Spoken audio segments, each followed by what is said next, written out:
Good morning or good afternoon, depending on where you're joining us from.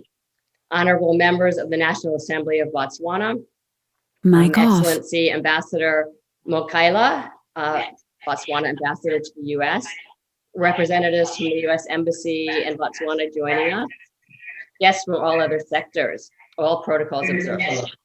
Distinguished ladies and gentlemen, thank you for joining leadership of the Botswana Parliamentary Conservation Caucus in the ICCF group today.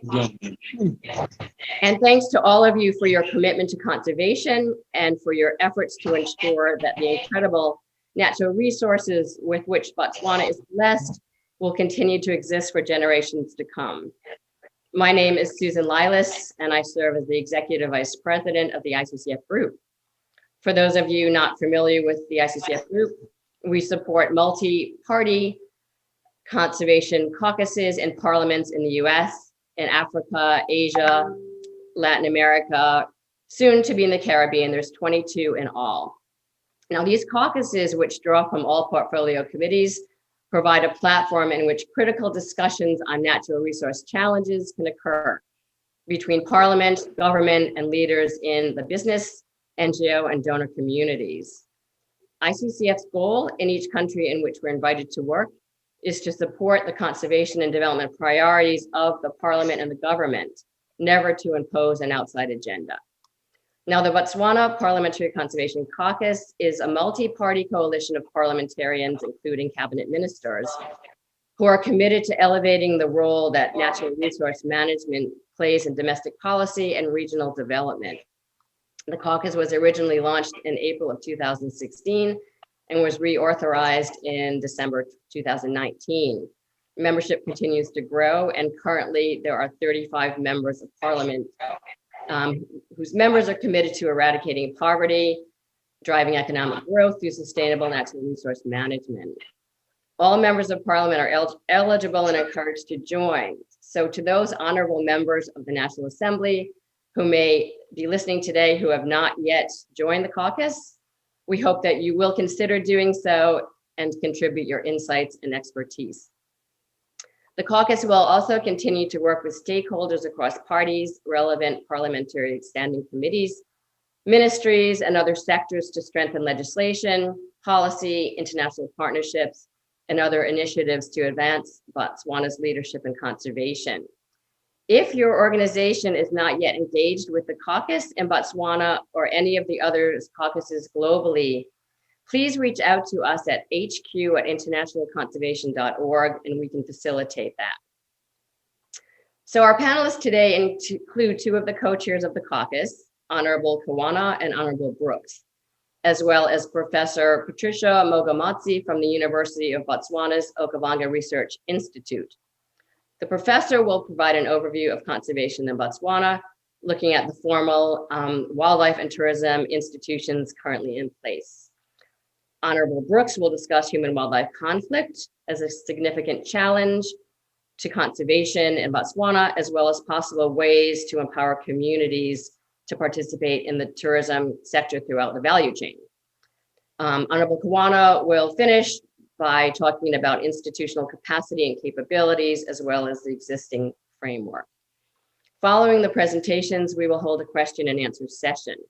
For those on the Zoom call, please use the raise hand option to indicate you have a question. The icon can be found at the bottom of the screen, and alternatively, you can use the option to chat privately with me. For those of you on live stream, please chat your questions and hopefully we will have time to get them. Otherwise, we can convey them after the event. So please remember on the Zoom call, when you ask your question, unmute yourself, and when you are not speaking, please continue to be muted. So I would now like to turn this over to Professor to begin our panel discussion. Professor?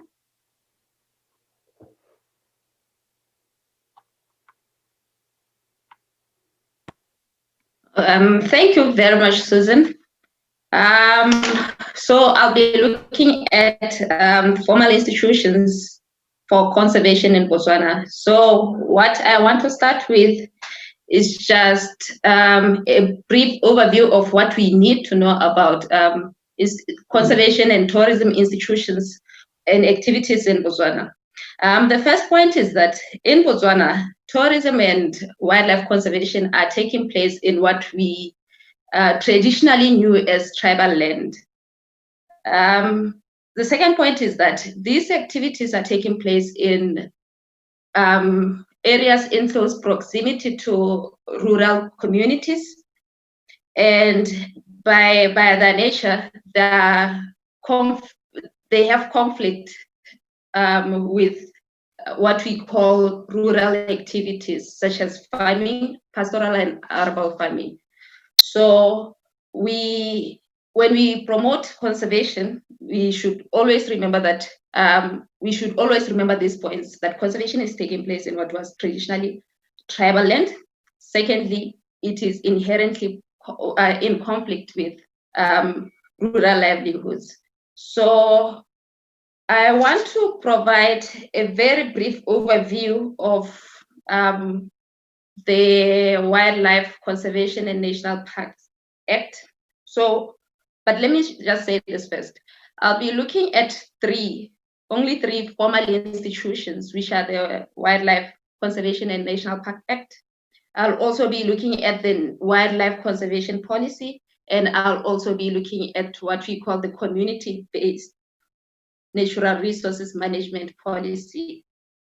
So if I'm to start with the Act, this Act provides the foundation for conservation in Botswana by trying to link Botswana to CITES and other international conventions. It commenced in 1992 and it was last revised in 2007.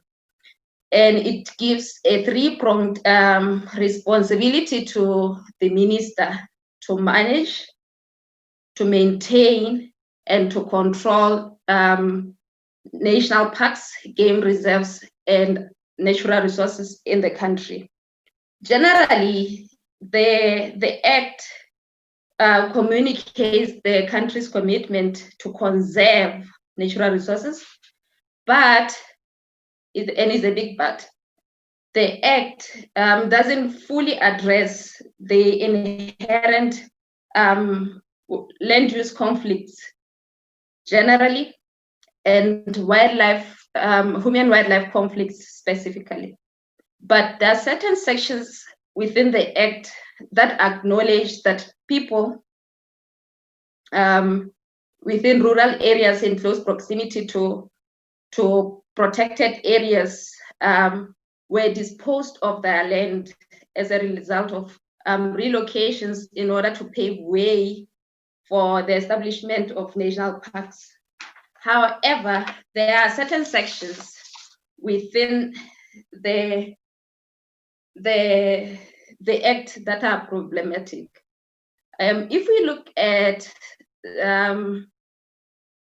Section 8, subsection 3A, it says if a domestic animal is found in a park, it can be killed. So if you read it together with Section 7, which acknowledges that we found communities there, then that's where you'll see that there is a bit of a contrast within the Act. There's sections 47, 46, and 80, which generally acknowledge the existence of human-wildlife conflict in the country. But some studies have noted that we have problem animals that some communities are experiencing, like monkeys, which are not listed. Therefore, they won't be compensated when they invade their farms. Also, there are studies that have highlighted the mismatch between the compensation value and the value of the damage caused by wildlife to farmers. And there are also studies that have highlighted the underlying land use problems that are not addressed by the Act. Moving on to the second conservation institution, which is the Wildlife Conservation Policy. its general aim is to ensure that the sustainability of wildlife resources in the country, while we obtain economic returns from land allocated to wildlife. So it calls for a consideration of interdependence between wildlife and areas. Also, it calls for the optimization of potential safaris in protected areas and adjacent wildlife areas. So the policy itself is a very good policy. We need it as a country, although it is largely silent about the trickling down of benefits from conservation to communities. The third institution that I want to look at is the CBNRM policy, the community-based natural resources management policy, which serves as a cornerstone for conservation-based development, which calls for a balance between protecting ecosystems in the country and reducing the poverty rates. Now we are considering communities, which is a good thing, through our formal institutions. It also aims at reducing poverty levels in rural areas through creating employment opportunities and creating opportunities for livelihood diversification within communities. And it delegates the resource use rights and management to community-based organizations, or what we call CBOs. It is worth noting that we had some CBNRM programs that were established way before we had the policy, and they survived. Some survived, some did not. But in any case, delegation of resource rights and management to CBOs has generally been considered as a good move for governments all through the world. Now, I want to briefly look at what studies say about formal institutions in Botswana. We have had about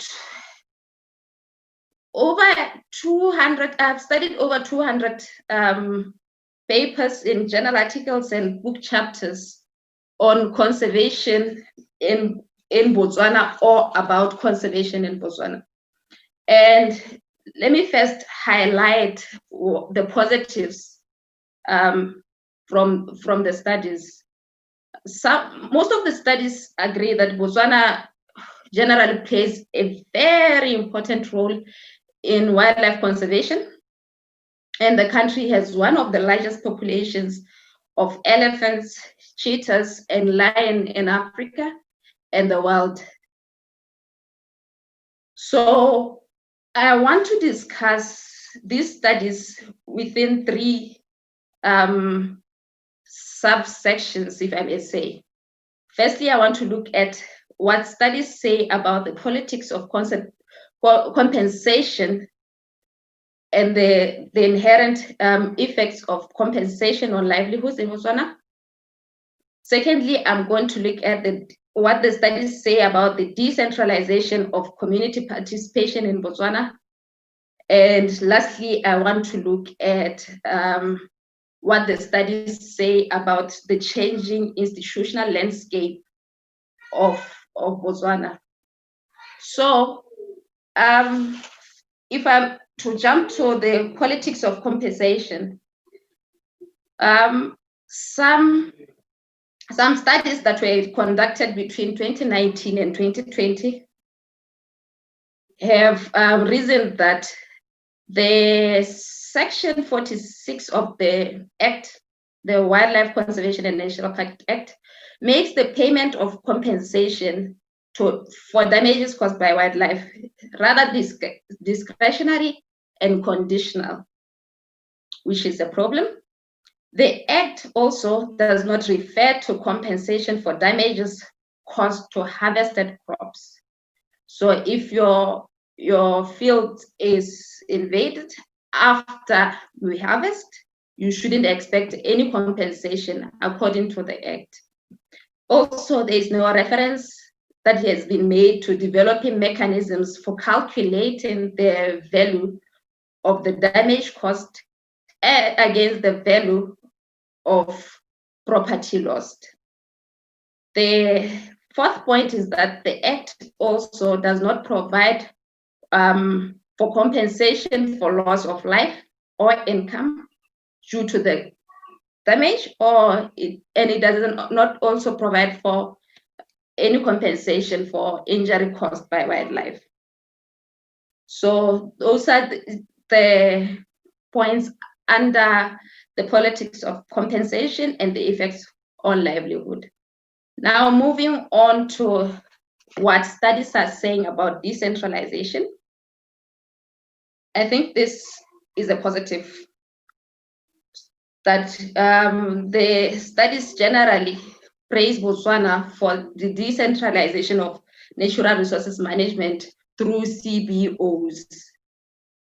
Because through CBNRM programs, the management of wildlife resources is decentralized to prevent destruction and to promote sustainability, which is a good thing that is generally supported by institutionalists and other scholars within the conservation scholarship. But the studies have also noted that in Botswana, although we have CBNRM and CBOs, we often have interaction through a centralized system, through directives that generally undermine CBOs, specifically, and the CBNRM programs generally. And these are detrimental to the sustainability of some CBOs.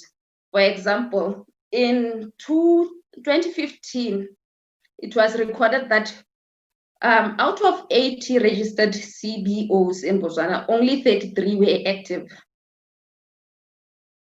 And out of 80 registered CBOs in Botswana, only 20 were generating income. Also, the directives often shift the community attitudes from positive to negative.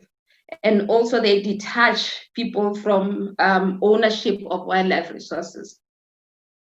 So now I want to move on to the final point of what studies say about the changing institutional landscape in Botswana. Between independence and now, we have had so many formal institutions for conservation, and we have had so many revisions of such institutions. But we also need to remember that the formal institutions for conservation in Botswana are also influenced by the general land use institutions, such as the land use policy, the tribal grazing land policy, and other institutions in the country. So the studies have likened the changing land use institutions in Botswana to what is called the case of the camel's nose. There's a classic story about a camel that found some men with a tent. There was a storm. It asked the man to put the nose inside. May I please put the nose inside? Then after putting on the nose, it said, may I please get in a bit? And after that, it pushed the tent owner out of his tent. So using that the camel's nose analogy, if we look at the historical footprint of land use change in Botswana, we'll see that at independence, only 17% of the country's land was reserved for wildlife conservation purposes in the form of game reserves, national parks, and national parks in Botswana. But over the years, the total land area for conservation has grown exponentially. Now we are at an estimated 39% of land area for conservation. But the worry is this was obtained with little or no consultation with affected communities. So this change over the years is what can be characterized as putting the nose in the tent. When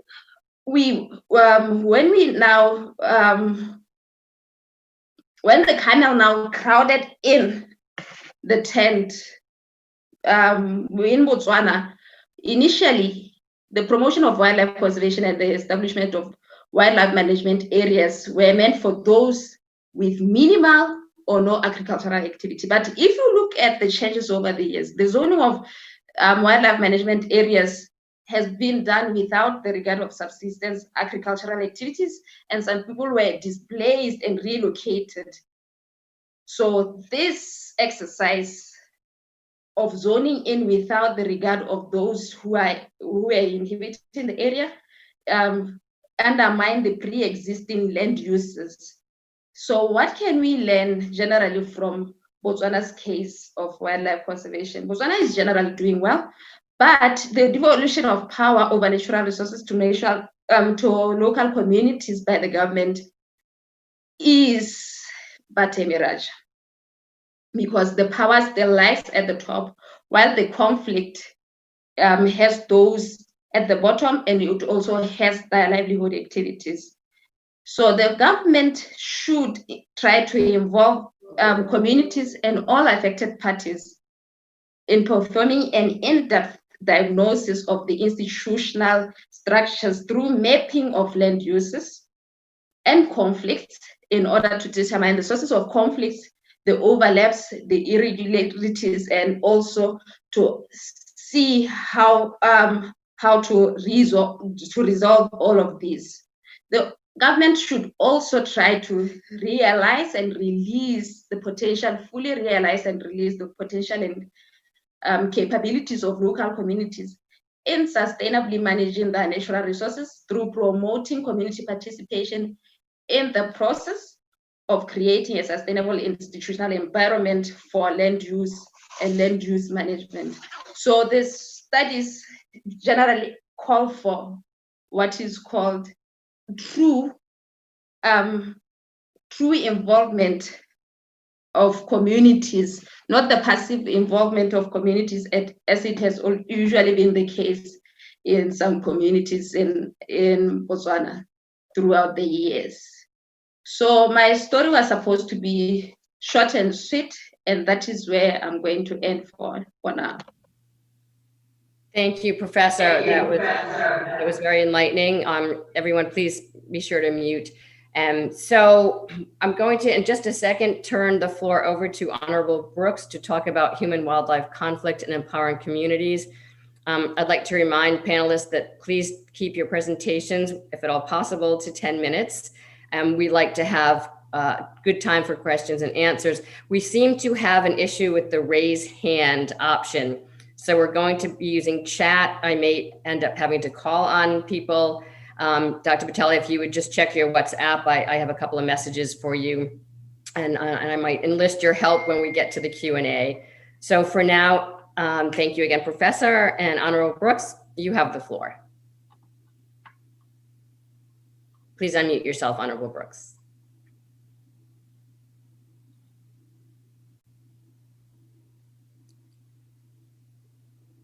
Have we lost Honorable Brooks? Honorable Brooks? Okay, so I think we'll go to Honorable Kawana. I think I see Honorable Kawana is also having an issue, I think, with his audio. The members of Parliament are sitting, and I think many of them are together. So Honorable Kawana, Honorable Brooks, are you hearing us? Okay, so while we try to reconnect them, and Dr. Patelli will enlist your assistance with that as well, let's try to take some questions. I am going to, again, if you would like to chat your questions, please do. And just to start off the conversation, I might just actually call on a couple of members to ask questions to start off the conversation. And I think I would like to start with Honorable Kama. Honorable Kama, would you like to ask any questions of the professor?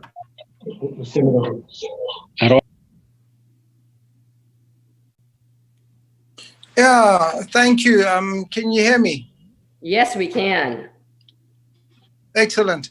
I'm afraid I'm not going to, my line of comment wouldn't be in asking questions, because I'm of the opinion that what the professor has read out is a position which an act may at this stage have been overtaken by time, and in some areas may not be up to speed with the current situation. So my concern there would be, commenting on that, would be that it's probably redundant in certain areas, because there have been various influencing factors that would have made that act redundant.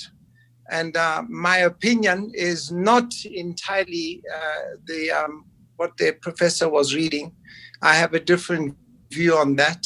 So if you don't mind, I would rather refrain from asking questions, but rather arguing a different approach to what she seems to be concentrating heavily on human-wildlife conflict, and as well as the areas that this conflict is happening.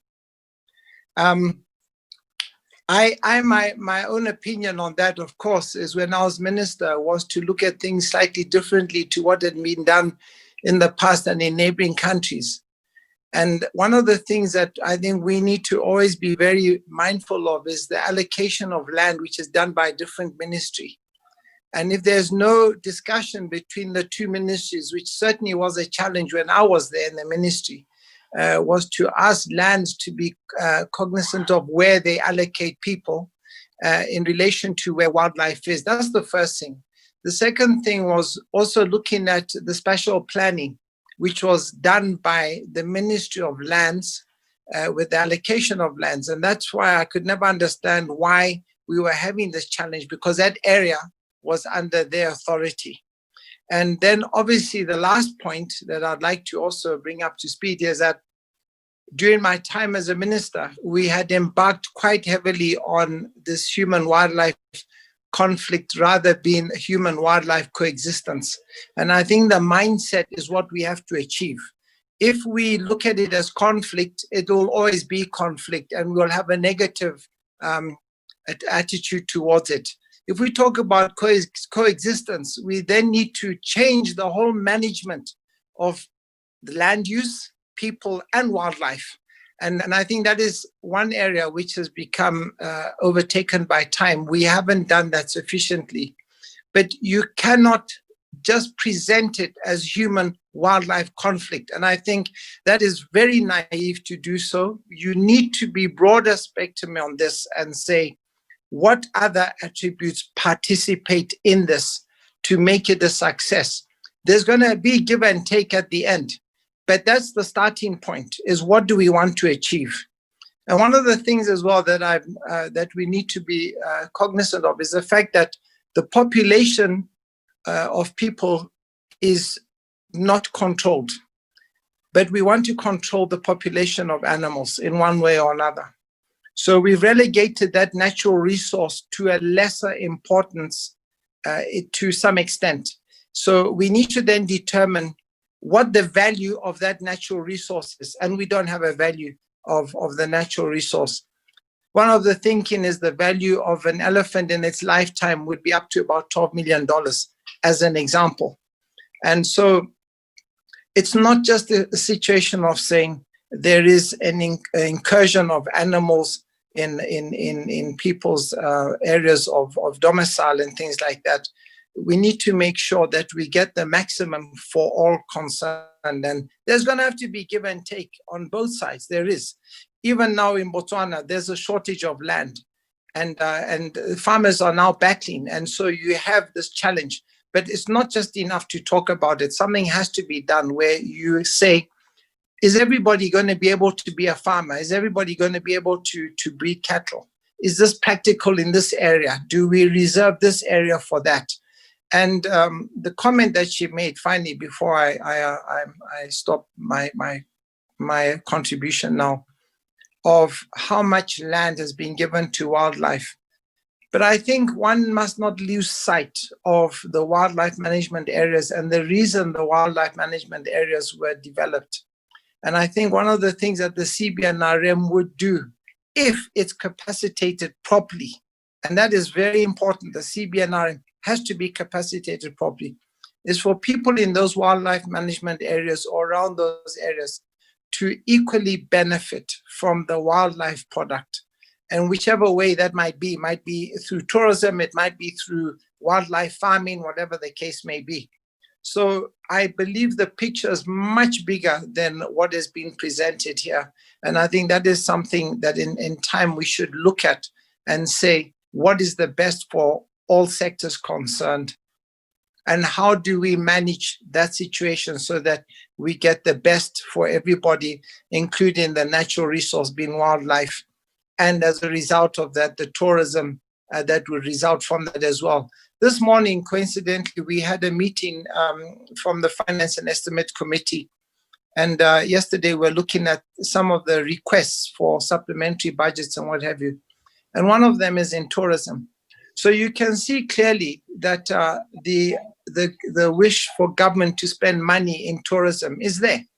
And so, again, this is something that we have to look at and say, if government has a wish from that.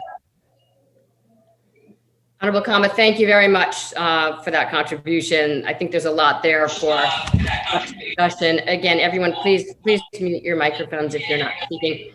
I see that we have a Parliament joining. Would that be Honorable Brooks or Honorable Kawana? Are you on, either of you on now? Yes, Susan, I'm on. Can you hear me? Yes, we can. Is that Honorable Brooks?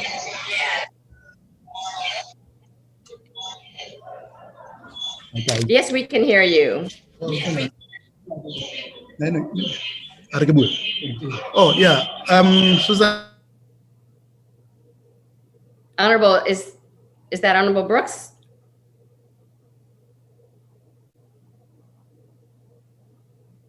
Honorable Kawana?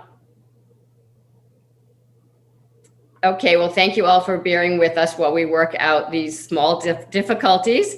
While we are getting Honorable Brooks and Honorable Kawana back on, I would like to call on a couple of other members of the caucus. Honorable Kapinga, I'm going to ask you to unmute. Do you have a comment to make? Oh, excuse me, Honorable Kapinga, if I can just ask you to hold on that now, because we do have Honorable Kawana actually. No problem. Actually, thank you, Honorable Kapinga. I promise we'll get back to you. But let's have continue with our panelists now. I think, Honorable Kawana, are you able to, I think you're on mute. If you'd like to unmute. Yes.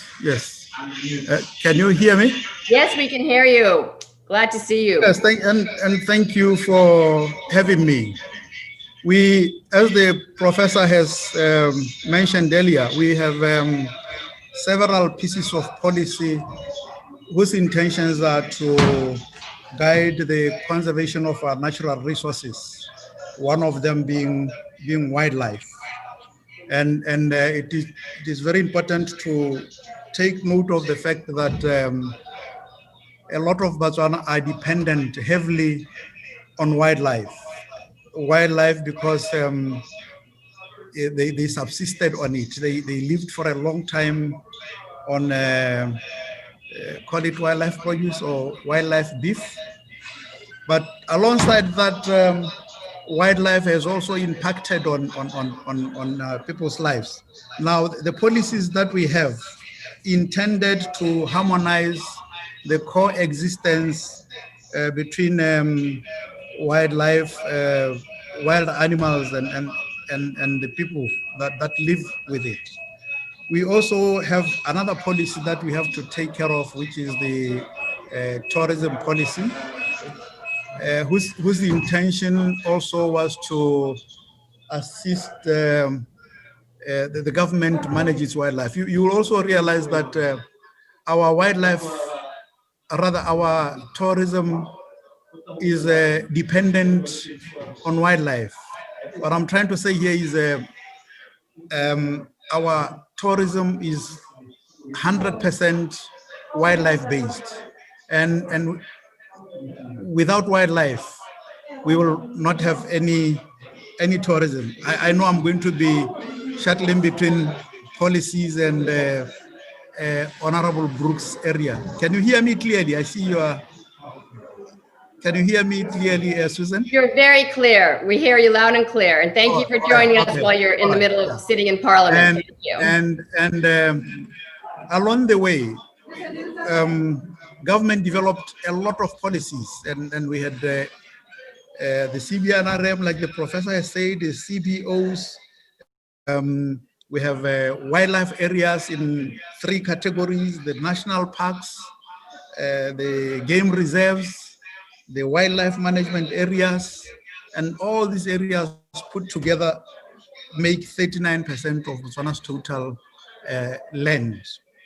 Now, let me pick one example of the community-based natural resources management policy. This is a replica of, coming from way back when it was conceived and operationalized. We copied it from the Zimbabwean conservation system called the Campfire. This is an acronym. I can't remember what exactly it meant.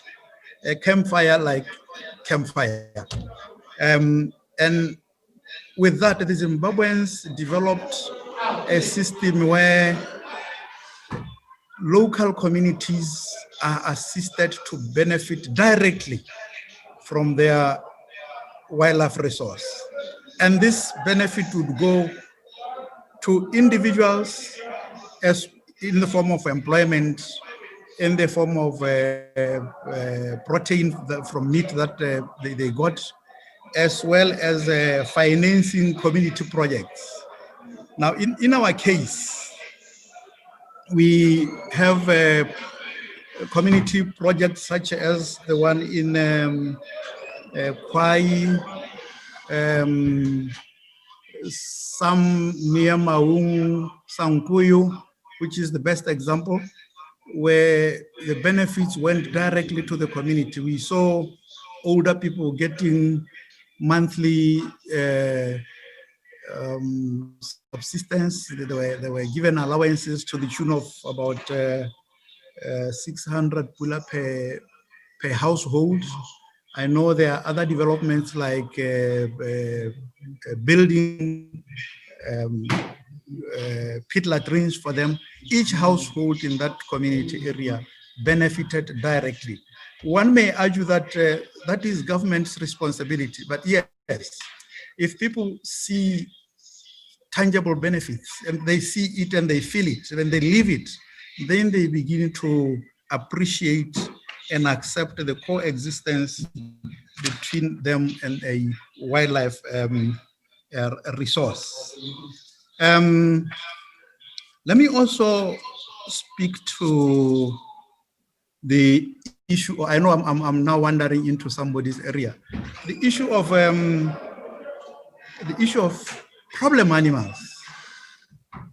The professor spoke about the types of animals that are being compensated and others not being compensated. Very true. We are coming from an era where initially government would say you must protect your property and yourselves. If a lion eats your cow, you kill the lion and you keep the skin. And indeed, at the time, farmers would sell the lion skin to, or even export it. Then came the restrictions, came CITES, and CITES, no, we cannot just do this as we please, it has to be organized. And then the farmers came to government and said, look, a lion has killed my very expensive bull, and I have the skin, and I can't sell it because there are restrictions.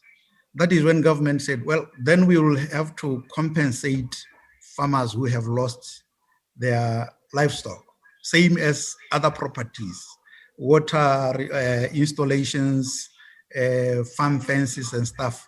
All those now came under government's responsibility to ensure that farmers are adequately compensated. But it is not enough because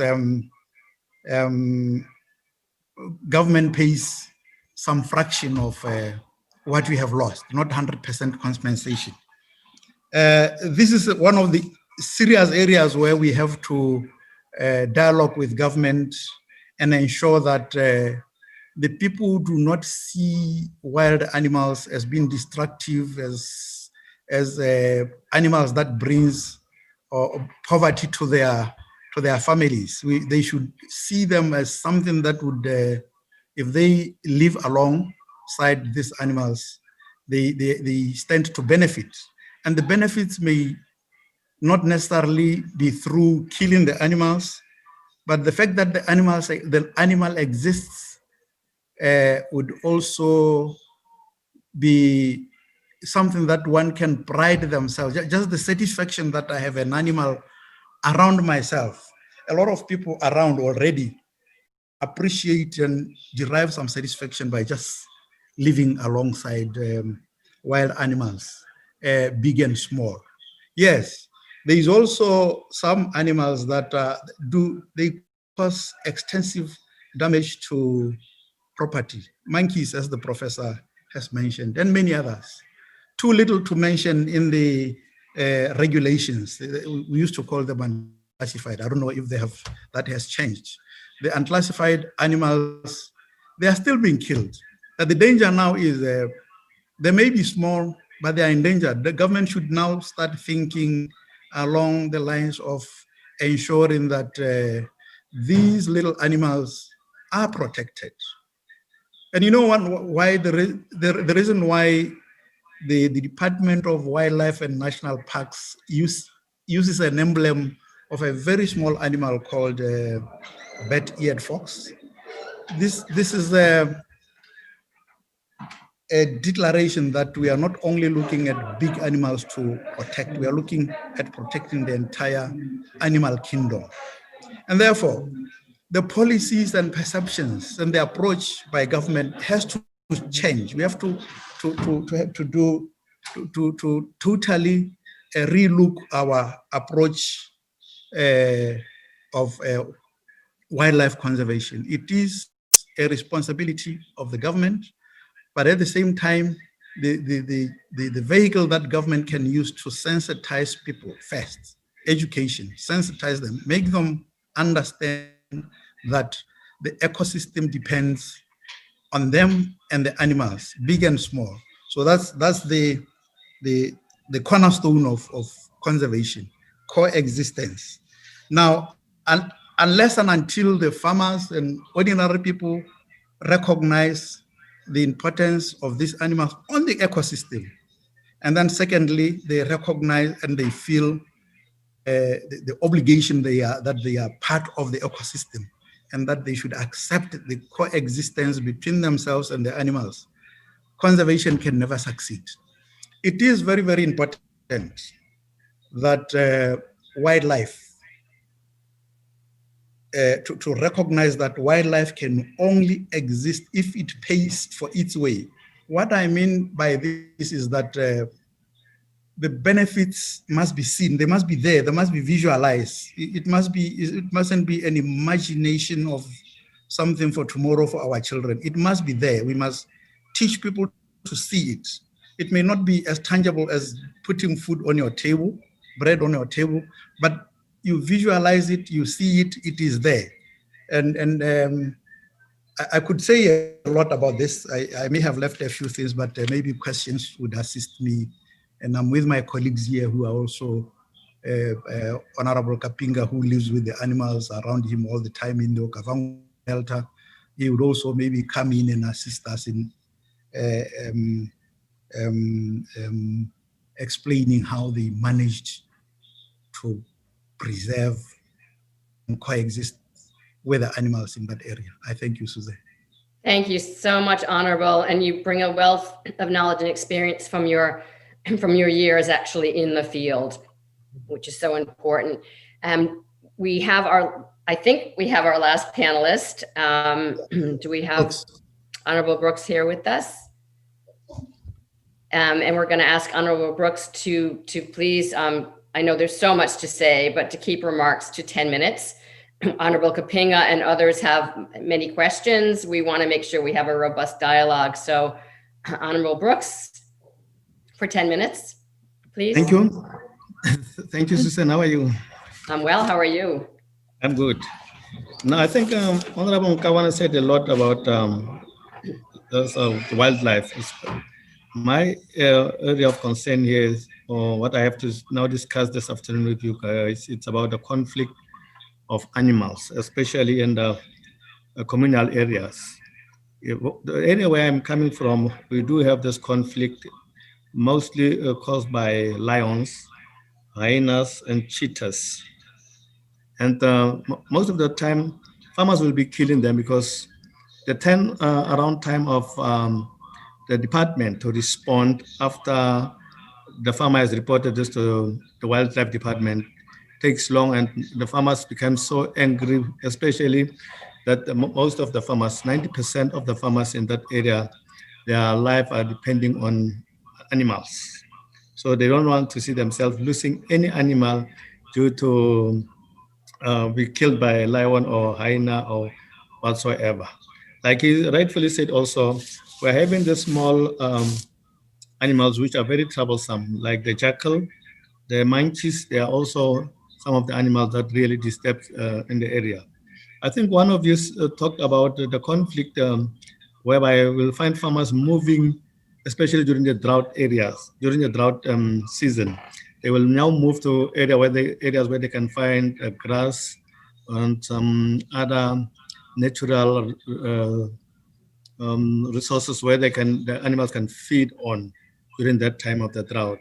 So sometimes you will find that they've now moved right into the WMA. WMA in this case meaning the wildlife management areas, and that's going to cause a lot of conflict also again during that time of their time of trying to find something for the animals to feed on.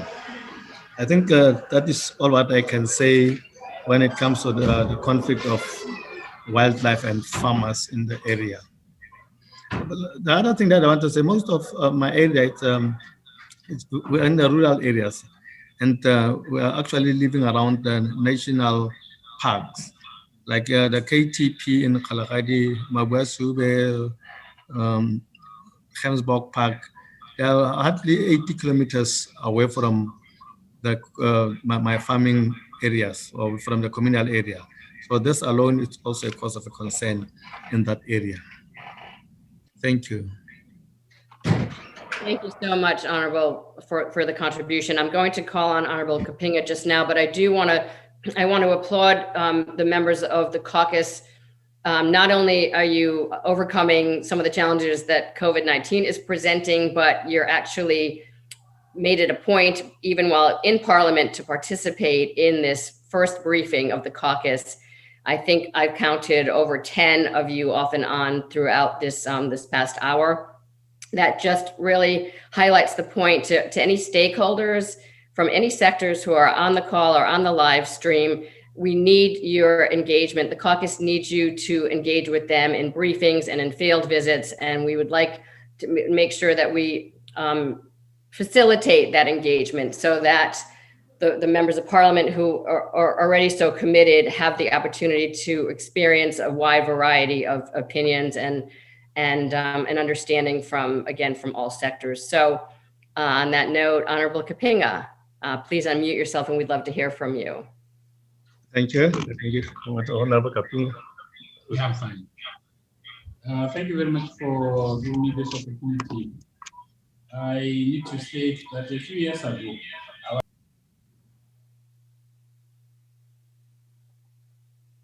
Honorable Kapinga, I think we've lost you. There you go. Yes, you can now hear me. You're back. Yes, I was saying a few years ago, I was on the other side of the line, being in law enforcement and trying to protect especially the most valuable of our wild animals, elephants and rhinos. Now, I've crossed the line of political party. I now have to, advance the voice of the people who feel the brunt of conflict between them and the wildlife. So in my constituency, I think one of the issues that is a hot potato is the compensation, which government calls an ex gratia payment. My view as a representative of the people is that it should be more of a compensation than an ex gratia payment. Am I still there? Am I still there? Yes, it should be more of a reasonable compensation than ex gratia. They get an equivalent of $6,000 and something. The family are given $6,000 plus as compensation. And they are saying this is not enough. Can you hear me? Can you hear me? I can hear you. Yes, you're Yes. coming through loud and clear. My duty now is to make it known to government that there is need to urgently review this area of compensation in order to promote the spirit of conservation in the people that reside with the animals. In short, that's what I wanted to say. Thank you. Thank you so much, Honorable. We appreciate that comment. I'd like to ask now if Ambassador Mokaila would like to address the panelists or the MPs on the call. Ambassador, if you'd like to unmute yourself if you have any comments. Thank you very much for having me, and good morning, honorables.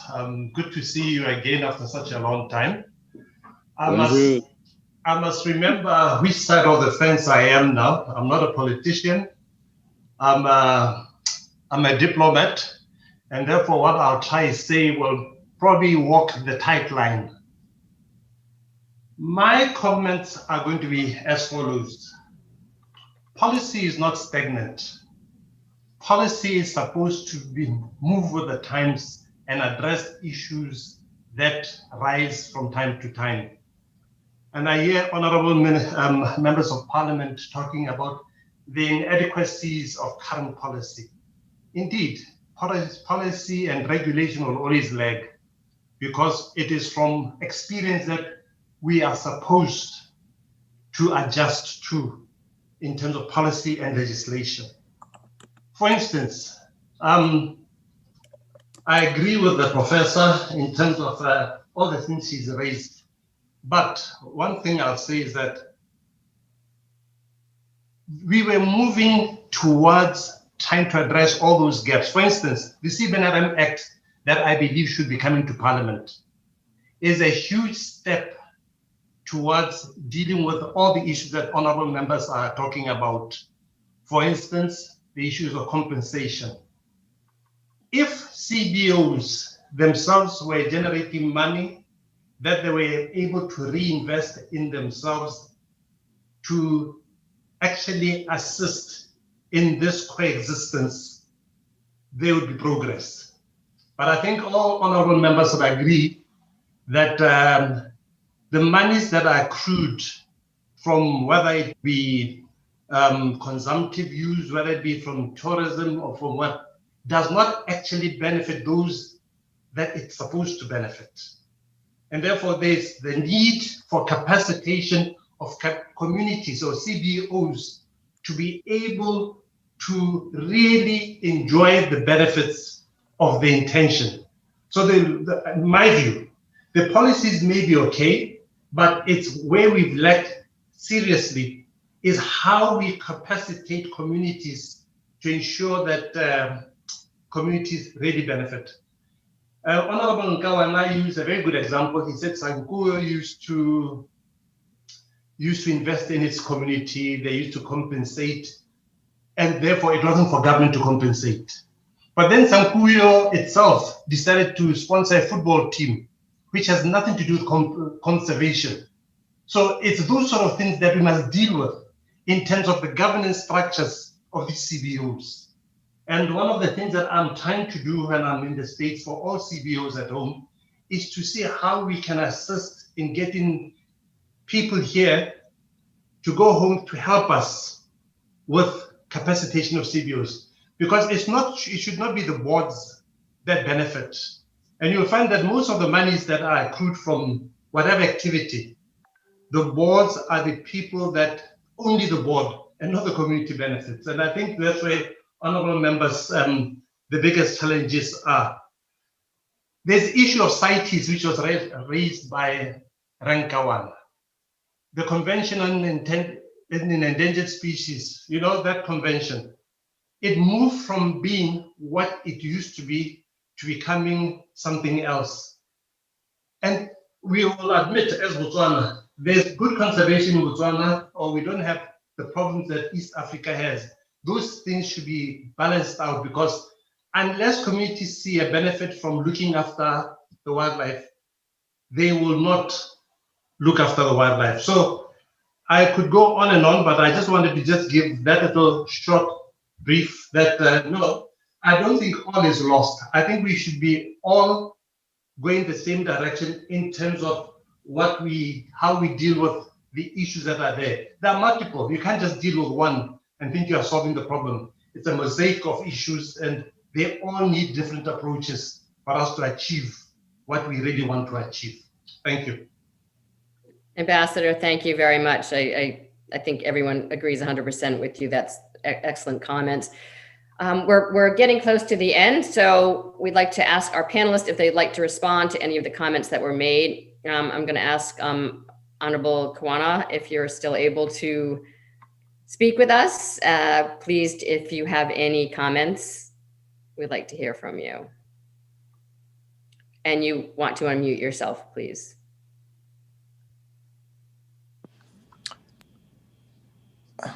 There you go. Honorable Kawana, do you have comments? Honorable Brooks, Honorable Kawana. Having a bit of technical difficulties here. Hello? Yes, hello. I can't get you clear. Can you come up again?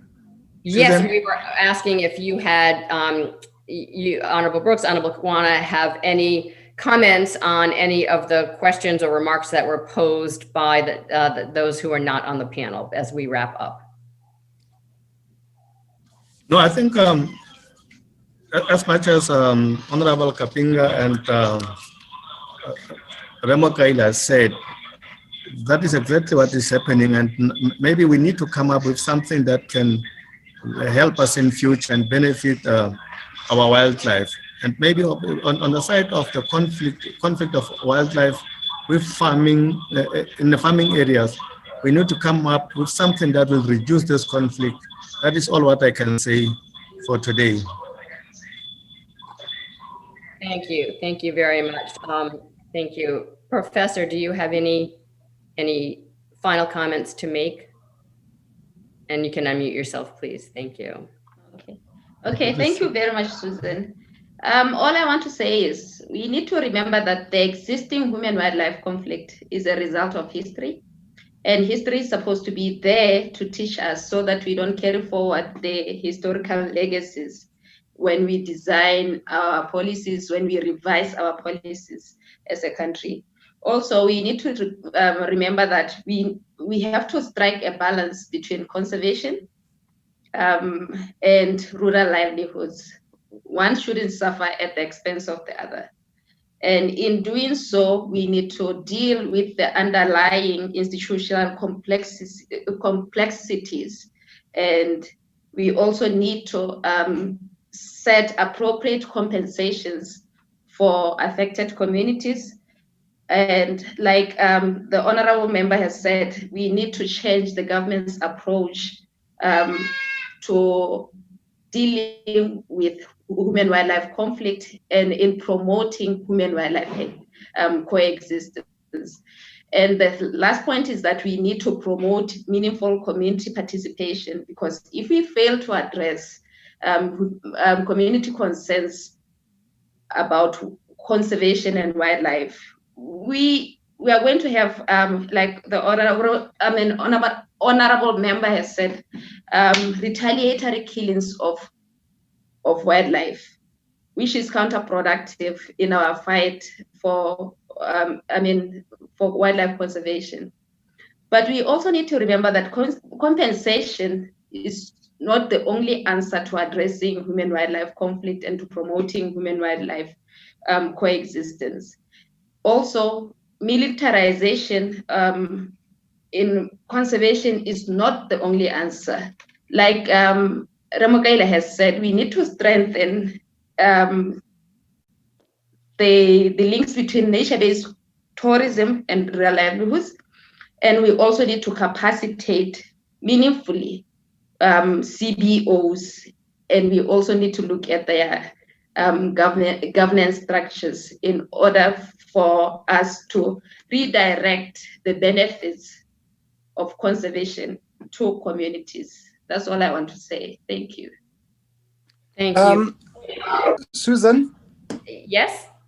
Yeah, sorry, I just wanted to chip in here something, uninvited as I am. You know, listening to the comment on compensation, what the professor said about government's attitude. When I was minister, we actually presented a paper to Ministry of Finance about compensation and education, because the two are linked, and the various particularities of the various species. The one size fits all doesn't work when you're dealing with different species. Jackals and hyenas are very difficult to deal with when you're considering something like an elephant. And this is something that I think we have neglected to do, and that government really needs to take on board that. We had spoken to various entities in the US about inward research type volunteerism tourism, and to reciprocate. And unfortunately, that wasn't taken up. So these things are not new. We have been there, we have offered them. When Ambassador Mokaila was in the ministry before me, we spoke about compensated animals.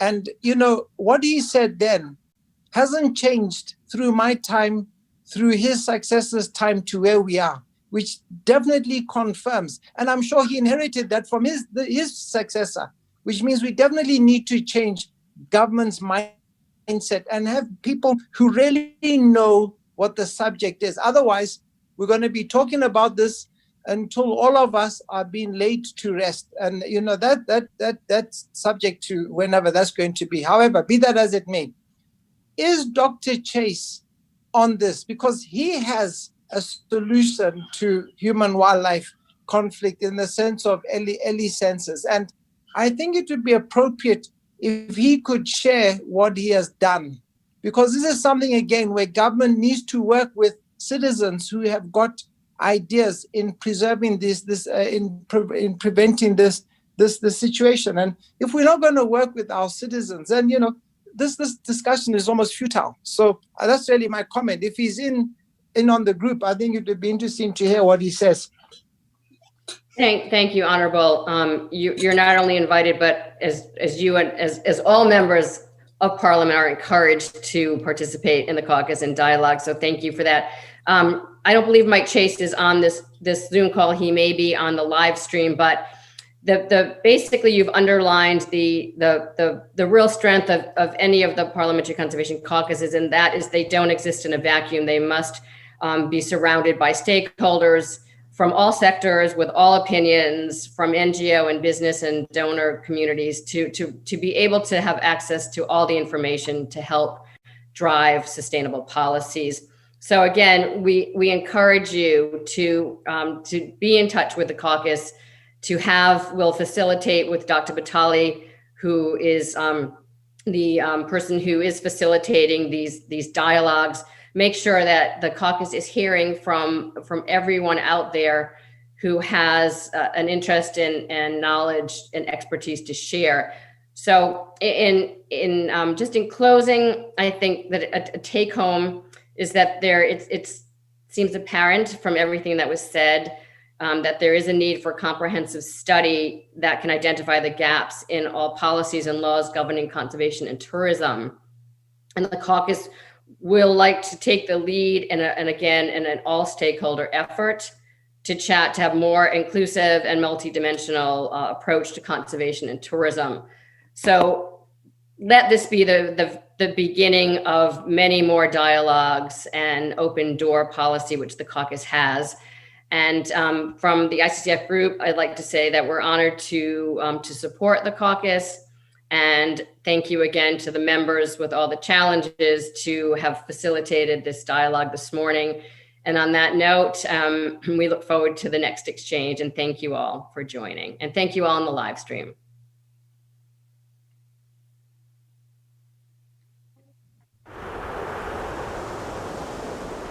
Mic on.